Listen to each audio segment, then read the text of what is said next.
ఈ దేశ నిర్మాణం చేసినటువంటి క్రైస్తవ సమాజం, ఈ దేశ నిర్మాణం చేసినటువంటి క్రైస్తవ సమాజం కలలుగన్నటువంటి రాజ్యం స్క్రీన్ మీద మీకు కనిపిస్తా ఉంది. 1807లో abolishment of the slavery act నీ రాజు తీసుకొచ్చాడు. జోగిని అనే వ్యవస్థను కూల్చడానికి నీ రాజు తీసుకొచ్చాడు.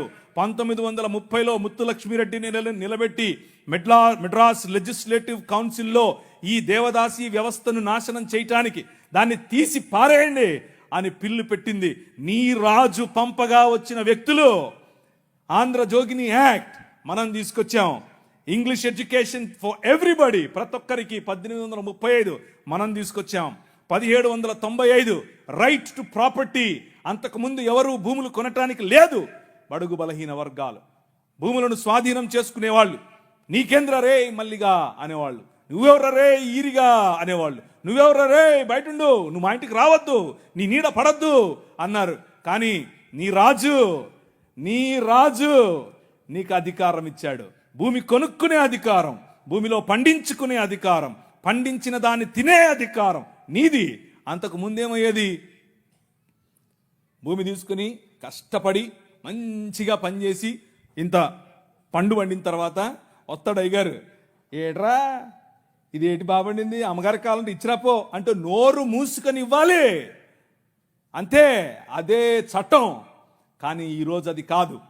నువ్వు పండించింది నువ్వు తింటావు, నువ్వు పండించింది నీ పిల్లలు తింటారు, నువ్వు పండించింది ధైర్యంగా నీకోసం పెట్టుకుంటావు, పొదుపు చేసుకుంటావు. కారణం ఏమిటి? నీ రాజు, రాజులకు రాజు, ప్రభువులకు ప్రభువు, కైసర్ అగస్తస్ మరియు కైసర్ తిబేరియస్ల ప్రతినిధి అయిన పిలాతు ముందు నిలబడుకొని నా రాజ్యము నీ రాజ్యము లాంటిది కాదని చెప్పాడే ఆ రాజు. Right to property, right to education, abolishing killing children. చిన్న పిల్లలను కొనుక్కొని వెళ్ళేవాళ్ళు. ఆయన ఒకసారి రాశారు, ఈ దాన్ని ఏమంటారు, కాటన్ గారు ఆయనకు రాసినటువంటి కాటన్ గారి గురించి రాసినటువంటి ఒక పుస్తకంలో ఇలా రాసిందట. ఏంటంటే వాళ్ళ ఇంట్లో పనిచేసేటట్టు ఒక ఆయమను వచ్చి ఒక ₹1 ఇవ్వమ్మా అని అడిగింది. ఆ రోజుల్లో ₹1 ఎందుకమ్మా అంటే, నేను వెళ్ళి రాజమండ్రిలో ఒక ఆడపిల్లను కొనుక్కొచ్చుకుంటాను అంటుంది. ఏంటి కొనుక్కొచ్చుకుంటావా? ఎందుకు? అది మన పరిస్థితి ఆ రోజుల్లో.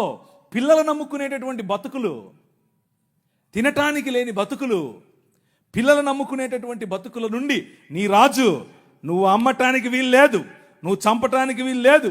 నిర్మాణం కట్టాలంటే పిల్లల్ని చంపరారు, ఏదైనా రోడ్డు వేయాలంటే పిల్లల్ని చంపుతారు, రక్తం పడాలంటారు. ఇలా మన పిల్లలను చంపుతూ ఉంటే ఆపింది నీ రాజు. Right to education 1913. నువ్వు పెళ్లి చేసుకుంటే నీ భార్య 7 రాత్రులు బ్రాహ్మణుడితో పడుకోవాలి. ఇది ఈ దేశ చట్టం.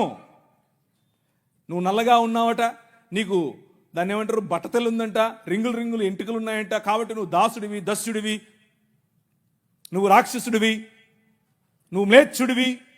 కాబట్టి నీ జీవితాన్ని మార్చాలంటే, కాబట్టి నీ వంశాలు మంచిగా మారాలంటే బ్రాహ్మణుడితో నీ భార్య పడుకోవాలి.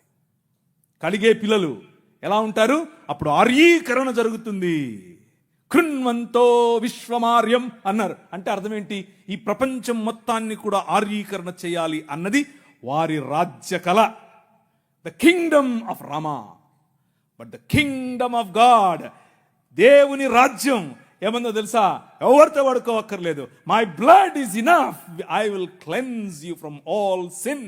ప్రతి పాపము నుండి యేసు రక్తము నిన్ను కడిగి పరిశుద్ధునిగా చేస్తుంది. ఎవరి దగ్గర పడుకోవక్కర్లేదు. మనం ఈ దేశానికి ఒక చట్టం ఇచ్చాం. ఏం చట్టం ఇచ్చాం? 1819లో. ఇదంతా నేను సుత్తి కొడుతున్నా అనుకున్నారా? చట్టం ఇది. ఒక్కసారి చరిత్ర తిరిగేయండి. ఇదంతా నీ రాజు చేశాడు ఈ దేశానికి. నీ రాజు తీసుకొచ్చాడు. నల్లట్ట పుస్తకం మోసుకొచ్చినోళ్ళు కష్టపడి పిల్లులు వేసి, రిట్ పిటిషన్లు వేసి, నిలబడి కొట్లాడి నీకు ఇచ్చిన హక్కిది. That is the kingdom of God. No discrimination, right to sit, abolishing child marriages. ఇలా చెప్పుకుంటూ పోతే ఎన్ని చట్టాలు చేశాం మనం. రైలు మనది, పోస్ట్ ఆఫీస్ మనది, IAS తెచ్చింది మనం, IPS తెచ్చింది మనం. తెలుగు భాషను మ్లేచ్ఛ భాష అన్నారు.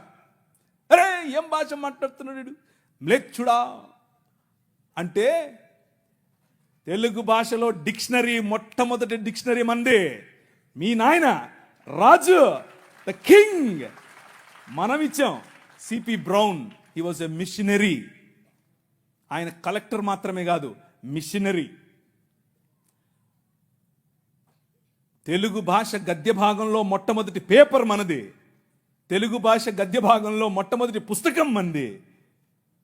వీళ్ళకు వాళ్ళ సొంత రామాయణం, మహాభారతాలు కూడా ట్రాన్స్లేట్ చేసుకునే దిక్కు లేదు. అది చేసింది మనమే. నిజం చెప్తున్నాను, నేను అబద్ధం చెప్పట్లేదు. మొట్టమొదటి ట్రాన్స్లేషన్ చేసింది కూడా మనమే. వాళ్ళు అది కూడా చేయరు. ఎందుకంటే విద్య పంచకూడదు. వాళ్ళ రాజ్యంలో విద్య పంచకూడదు. మన రాజ్యం అందరికీ విద్య. ప్రతి ఒక్కరూ చదవాలి. ఎందుకు? ఇదిగో నల్లట్ట పుస్తకం కూడా చదవాలి. అర్థమవుతుందా? నల్లట్ట పుస్తకం చదివితే దిమాగ్ ఖరాబ్ అవుతుంది, దిమాగ్ ఫిరాయిస్తుంది. మనిషి వెంటనే మనిషి అవుతాడు. ఈ రాజ్యం మనుషుల కోసం రాజ్యం. ఆ రాజ్యం తలకాయలో నుంచి వచ్చిన వాళ్ళకి మాత్రమే రాజ్యం, భుజాల్లో నుంచి వచ్చిన వాళ్ళకే రాజ్యం. ఈ రాజ్యం అందరి రాజ్యం, అందరికీ సుభిక్షత, అందరికీ పట్టభద్రత్వం. అలెగ్జాండర్ డఫ్ అనే ఒక ఆయన ఎంతమంది ఉన్నారు ఈ పేరు? ఒకరు, ఇద్దరు, ముగ్గురు, ఒక 10-15 ఉన్నాయి. మిగిలిన వాళ్ళు ఒక చెంచా నీళ్లు తీసుకొని దూకండి. అలెగ్జాండర్ అంటే పొరపాటున మీరు ఆ గ్రీకు ఒక ఆయన వచ్చాడు గుర్రం వేసుకొని, ఆయన అనుకుంటారు, కాదు, ఈయన వేరే. అలెగ్జాండర్ డఫ్. ఈయన రవి అస్తమించని బ్రిటిష్ సామ్రాజ్యం పైన ఇన్ఫ్లుయెన్స్ తీసుకొచ్చాడు. ఏం ఇన్ఫ్లుయెన్స్ తెలుసా? నా పిల్లలు చదవాలి, మా భారతీయ పిల్లలు చదువుకోవాలి. వీళ్ళు అన్నారు, ఎందుకు, మాకు అవసరం లేదు, మీ పాశ్చాత్య విద్యతో మేమేం చేస్తాం, మేము మంత్రాలు చదువుతాం. ఆయన అన్నాడు, మంత్రాలకు చింతకాయలు నైరాల్తా హై. అలెగ్జాండర్ డఫ్, నో, చదవాలి, మన పిల్లలు చదవాలి, ఆంగ్ల భాషలో చదవాలి, ప్రతి భాషలో చదవాలి, తెలుగులో చదవాలి, తమిళంలో చదవాలి, బెంగాలీ కావాలి, పుస్తకాల తర్వాత పుస్తకాలు, పుస్తకాల తర్వాత. ఈ అలెగ్జాండర్ డఫ్ యొక్క ఇన్ఫ్లుయెన్స్ కారణం చేత ఈశ్వరచంద్ర విద్యాసాగర్, అలాగే రాజా రామ్మోహన్ రాయ్ ఇలాంటి వాళ్ళు నిలబడి, ఎస్, మా పిల్లలు చదవాలి, మా పిల్లలు కూడా చదవాలి, మంత్రాలకు మేమేం చేసుకోవాలి, అవసరం లేదు, ఎల్లమ్మకు పుల్లమ్మకు పోయి మీరు చదువుకోండి అని యూనివర్సిటీస్ ఒకే సంవత్సరంలో అటువైపు మెడ్రాస్ యూనివర్సిటీ, ఇటువైపు బాంబే యూనివర్సిటీ, ఇటువైపు శ్రీరాంపూర్ యూనివర్సిటీగా ఈ రోజు ఏదైతే ఉందో బైబిల్ కాలేజ్ అనుకుంటున్నారో అది ఆ రోజు కల్కటా యూనివర్సిటీ. 3 యూనివర్సిటీలు స్థాపించటానికి వెనకుండి పనిచేసింది ఈ అలెగ్జాండర్ డఫ్. ఈయన ప్రభావం, ఈయన ఇన్ఫ్లుయెన్స్ కారణం చేత మెకాలే అనే ఒక వ్యక్తిని ఈ దేశానికి పంపించారు. పోయి చూసి రాపో బాబు, అసలు చదువు అవసరమా లేదా. ఆయన ఇచ్చినటువంటి నివేదిక, ఎస్, అందరూ చదవాలి. ఇంతమంది కూర్చొని ఉన్నారు, బైబిల్ సంకలో పెట్టుకుని ఓ వెళ్ళిపోతున్నారు, బాగుంది. కానీ ఏడి ఒక్క అలెగ్జాండర్ డఫ్? మీ ఊరి ఎమ్మెల్యేని ఇన్ఫ్లుయెన్స్ చేసే దమ్ముందా నీ దగ్గర? మీ ఊరి ఎంపీ దగ్గర నిలబడుకొని మాకు ఇది కావాలి అని అడిగే దమ్ముందా నీ దగ్గర? అలెగ్జాండర్ డఫ్ నీ కోసం కొన్ని 100 సంవత్సరాల క్రితం నీ పిల్లల కోసం ఆలోచించాడు. ఎలా కట్టాం మీ దేశాన్ని తెలుసా? దూరదృష్టి, దూరంచే యుద్ధవాసనను పసిగట్టడం. యోబు గ్రంథంలో రాసినట్టు, గుర్రమును చూచితివా, అది వాడి రౌతును తిరస్కరిస్తుంది, తలతలలాడు ఈటెలను మెలమెలలాడు ఆ బల్లెములను చూసినప్పుడు రా రా అని ఉద్దండ కోపముతో మిడతల వలె గంతులేసి ముందుకెళ్తుంది. యుద్ధం అంటే దానికి అంత ఇష్టం. ఏది, ఎక్కడున్నారు అలెగ్జాండర్ డఫ్లు?